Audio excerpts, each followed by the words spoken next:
Here I am to worship, here I am to bow down, here I am to say that you're my God.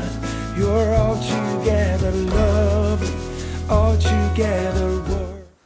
8월 5일 금요일 아침입니다. 함께 찬양하고 말씀 나누도록 하겠습니다.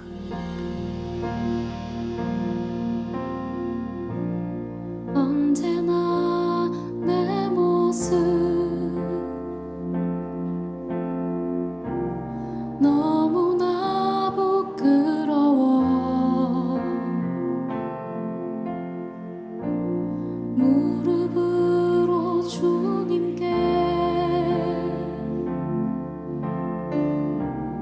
기도로 가오니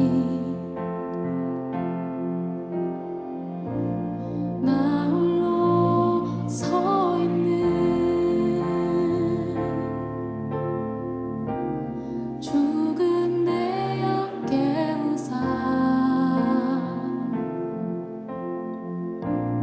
주님만 나를 세워 내 영 살게 하소서. 주님 내 안에 주님 내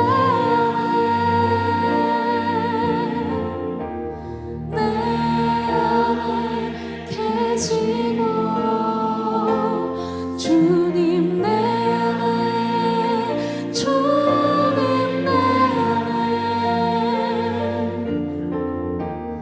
나를 세워주소서. 하나님 말씀은 사사기 2장 1절부터 10절까지입니다. 봉독해 드리겠습니다. 여호와의 사자가 길갈에서부터 보김으로 올라와 말하되 내가 너희를 애굽에서 올라오게 하여 내가 너희의 조상들에게 맹세한 땅으로 들어가게 하였으며 또 내가 이르기를 내가 너희와 함께한 언약을 영원히 어기지 아니하리니 너희는 이 땅의 주민과 언약을 맺지 말며 그들의 제단들을 헐라하였거늘 너희가 내 목소리를 듣지 아니하였으니 어찌하여 그리하였느냐. 그러므로 내가 또 말하기를 내가 그들을 너희 앞에서 쫓아내지 아니하리니 그들이 너희 옆구리에 가시가 될 것이며 그들의 신들이 너희에게 올무가 되리라 하였노라. 여호와의 사자가 이스라엘의 모든 자손에게 이 말씀을 이르매 백성이 소리를 높여 운지라. 그러므로 그곳을 이름하여 보김이라 하고 그들이 거기에서 여호와께 제사를 드렸더라. 전에 여호수아가 백성을 보내매 이스라엘 자손이 각기 그들의 기업으로 가서 땅을 차지하였고 백성이 여호수아가 사는 날 동안과 여호수아 뒤에 생존한 장로들 곧 여호와께서 이스라엘을 위하여 행하신 모든 큰 일을 본 자들이 사는 날 동안에 여호와를 섬겼더라. 여호와의 종 눈의 아들 여호수아가 110세에 죽음에 무리가 그의 기업의 경내 에브라임 산지 가스산 북쪽 딥낫 헤레스에 장사하였고 그 세대의 사람들도 다 그 조상들에게로 돌아갔고 그 후에 일어난 다른 세대는 여호와를 알지 못하며 여호와께서 이스라엘을 위하여 행하신 일도 알지 못하였더라. 아멘. 여러분, 사사기 1장은 남은 가나안 땅을 정복하는 모습을 보여줍니다. 여러분, 유다 지파로부터 시작한 가나안 점령이 성공하는 듯 하다가 점점 실패로 나아가는 모습을 보여주고 있습니다. 그럼 결국 이스라엘은 가나안 족속과 혼재하면서 사는 것을 선택하게 됩니다. 아마도 그들은 상황이 어쩔 수 없다고 말했을 것입니다. 네, 여러분, 그때 여호와의 사자가 길갈에서부터 보김으로 올라옵니다. 그리고 이렇게 이야기합니다. 오늘 1절과 2절을 보십시오. 여호와의 사자가 길갈에서부터 보김으로 올라와 말하되 내가 너희를 애굽에서 올라오게 하여 내가 너희의 조상들에게 맹세한 땅으로 들어가게 하였으며 또 내가 이르기를 내가 너희와 함께한 언약을 영원히 어기지 아니하리니 너희는 이 땅의 주민과 언약을 맺지 말며 그들의 제단을 헐라하였거늘 너희가 내 목소리를 듣지 아니하였으니 어찌하여 그리하였느냐. 하나님의 마음이 어찌하여라는 단어에 잘 표현된 것 같습니다. 어찌하여. 그러면 이스라엘 백성들이 왜 가나안 땅 정복에 실패했을까요? 한마디로 이야기하면 현실적인 문제였을 것입니다. 여기에서 현실적인 문제라는 것은 두 가지를 이야기하고 있습니다. 하나는 여러분 상황이 그렇게 쉽지 않았다는 것이죠. 여러분 우리가 잘 알고 있듯이 그 땅에는 거인들이 거주하는 땅이었고요. 그들은 철병거도 가지고 있었습니다. 그럼 뿐만 아니라 그들이 점령해야 되는 땅, 그 땅은 여러분 험악한 산지나 골짜기에 있는 경우가 많이 있습니다. 그럼 모든 상황이 만만치 않은 것이 사실이었죠. 근데 또 다른 문제는 바로 그들이 주는 현실적인 이유였습니다. 여러분 1장의 뒷부분을 좀 보면은요.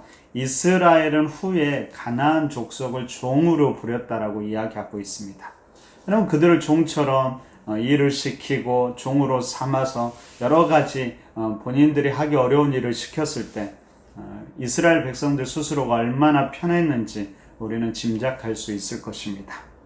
결국 그들은 하나님의 말씀을 따라서 믿음으로 반응하기보다는 현실적인 상황을 보게 되었고 그리고 현실이 주는 유익과 편안함을 선택하였던 것입니다. 그러면 하나님께서는 단지 이스라엘이 정복하는 것을 그리고 정복 전쟁에 실패한 것을 넘어 이런 이스라엘 모습에 바로 탄식하였던 것입니다. 그리고 그들에게 이렇게 이야기합니다. 3절을 보십시오. 그들이 너희 옆구리에 가시가 될 것이며 그들의 신들이 너희에게 올무가 되리라 하였노라. 그러면 여러분 결국 이스라엘은 이 말씀처럼 이들로 인해서 어려움을 당하다가 그리고 그들이 섬기는 가나안 땅 사람들이 섬기는 신이 올무가 되어서 이스라엘 백성들 또한 우상을 섬기게 됩니다. 그러면서 이스라엘은 점점 하나님의 백성이라는 정체성을 잃어가게 됩니다. 그럼 더 심각한 것은 무엇일까요? 바로 이러한 것이 당대에 끝나지 않고 다음 세대까지 전수되었다라는 것입니다. 오늘 보면 6절 이하를 보면 여호수아 죽음에 대해서 이야기합니다. 근데 여기서 중요한 것은 단순히 여호수아의 죽음이 아니라 여호수아의 죽음으로 인해서 그나마 남아있던 여호와께서 행하신 이 큰 일들을 보고 그 역사에 함께 동참한 모든 이들이 죽었다는 것입니다. 결국 이스라엘 백성들의 믿음은 단절되었고요. 이제 그 후에 일어난 다른 세대는 여호와를 기억하지 못하고 알지 못했다라고 성경은 기록하고 있습니다. 그럼 시대가 조금 더 지난 사무엘 시대를 보면 이렇게 기록하고 있습니다. 사무엘상 2장 12절을 보니까요. 제사장이었던 엘리의 아들들 그들조차도 여호와를 알지 못했다라고 기록하고 있습니다. 여러분 진짜로 여호와를 모르는 것은 아니겠죠. 그런데 성경이 말하고 있는 것은 그들은 단지 머리로만 여호와를 알았을 뿐이고요. 자신들의 삶에는 조금도 여호와가 영향을 미치지 못했다라는 말입니다. 여전히 겉으로는 신앙이 있는 것 같지만 실제로 자신의 삶은 전혀 하나님과 상관없이 살아가게 되었던 것이죠. 신앙의 기쁨도 헌신도 그리고 사랑도 모두 잃어버리고 의무감으로 형식적으로 습관적으로 종교 생활을 할 뿐이었습니다. 그럼 한번 생각해 보십시오. 다음 세대가 이렇게 된 이유가 무엇일까요? 그들만의 잘못이라고 말할 수 있을까요? 그럼 앞선 세대들, 부모 세대들의 변화되지 않은 모습이 원인은 아니었을까요? 자, 오늘 하나님께서 어찌하여라는 이 하나님 탄식 앞에서 이스라엘이 어떻게 반응했을까요? 여러분 4절과 5절을 보십시오. 여호와의 사자가 이스라엘의 모든 자손에게 이 말씀을 이르매 백성이 소리 높여 운지라. 그러므로 그곳을 이름하여 보김이라 하고 그들이 거기서 여호와께 제사를 드렸더라. 겉으로 보면 전혀 문제가 없지요. 어찌하여라는 하나님 탄식 앞에서 이스라엘 백성들의 소리 높여 웁니다. 그리고 다시 여호와께 제사를 드립니다. 그럼 언뜻 보면 이 복임은 회개의 장소이고 제사를 통해서 갱신과 회복이 일어난 장소처럼 보입니다. 근데 여러분 이후의 역사를 보면 이스라엘 백성들에게 아무런 일도 아무런 변화도 일어나지 않은 것을 볼 수 있습니다. 그럼 통곡하고 제사까지 드렸지만 그들은 변하지 않았던 것입니다.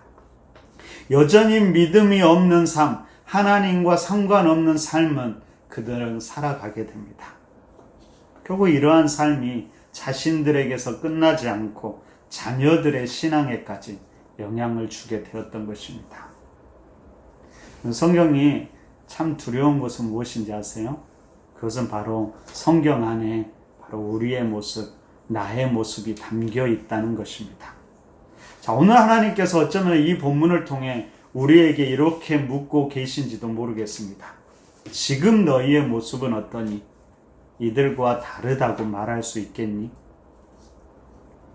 그럼 오늘 본문을 통해서 우리가 두 가지를 함께 생각해 볼 수 있기를 바랍니다. 먼저는 그 후에 일어난 다른 세대가 어쩌면 우리 자신들은 아닌지 한번 생각해 봤으면 좋겠습니다. 여러분, 이스라엘이 그렇게 된 이유는 바로 하나님의 역사를 잊어버리고 그들의 시선을 이제는 하나님이 아니라 잘못된 곳에 두었기 때문입니다.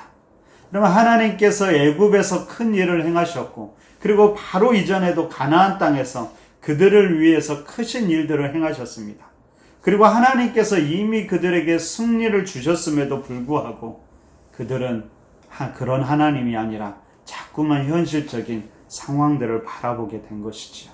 그러다가 결국 상황에 압도당하고 맙니다. 여러분, 더 큰 문제는 그들이 그 잘못을 깨달았을 때조차도 돌이키지 않았다는 것입니다. 슬퍼하고 안타까워했지만 거기에서 끝이었습니다. 결국 형식적인 회개에만 머물고 말지요. 그럼 회개라는 것은 돌이키는 것임을 우리가 다시 한번 생각해 봤으면 좋겠습니다.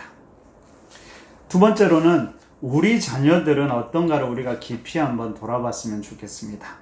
여러분, 오늘 묵상 에세이에 나오는 팀 켈러 목사님이 하신 말씀을 좀 눈여겨보았으면 좋겠습니다. 이렇게 기록하고 있습니다. 일주일에 한 번 자녀를 교회에 데려가는 것만으로 자녀를 믿음의 사람으로 키울 수 없다. 자녀가 겉으로는 성경에 기록된 내용을 믿는다고 고백할지라도 마음속 뿌리 깊은 습성과 직관적 판단 기준이 성경과 무관하다면 결국 자녀는 믿음을 떠나게 될 것이다. 그들이 변화하는데 중요한 것은 부모 자신이 믿고 고백하는 대로 살아가야 한다는 것이다. 그럼 바로 그런 부모의 모습을 볼 때 우리의 자녀들도 믿음의 길을 걷게 된다는 것입니다. 여러분, 우리가 어떻습니까? 우리 자녀들의 신앙을 위해서 우리는 어떤 노력을 하고 있을까요? 심지어 우리는 주일 예배조차 다른 일로 우리 아이들을 데리고 빠지는 것은 아닌지 돌아보았으면 좋겠습니다. 우리 자녀들에게 우리는 어떤 신앙의 모습을 보여주고 있습니까? 우리 자녀들이 그 후에 일어난 다른 세대가 되지 않기를 간절히 바랍니다. 오늘 본문에는 두 지명이 나옵니다. 길갈과 보김이죠. 그러면 길갈은 요단강을 건널 때 가지고 나온 12돌을 쌓아서 제단을 쌓았던 곳이고요. 또한 이스라엘 백성들이 그곳에서 할례를 행하였던 곳입니다. 오직 하나님만 의지하면서 살기로 결단했던 곳이지요. 그런데 그들의 삶의 현장이 어느새 보김이 되어버렸습니다. 보김은 눈물의 땅이고요, 실패의 땅입니다. 믿음으로 반응하지 못하고 현실적인 선택을 한 결과였습니다. 근데 여러분, 보김도 진정한 회개의 장소가 되고 돌이킴의 장소만 될 수 있다면 우리는 다시 그 땅을 길갈로 만들어 갈 수 있을 것입니다. 요즘 참 어렵지요.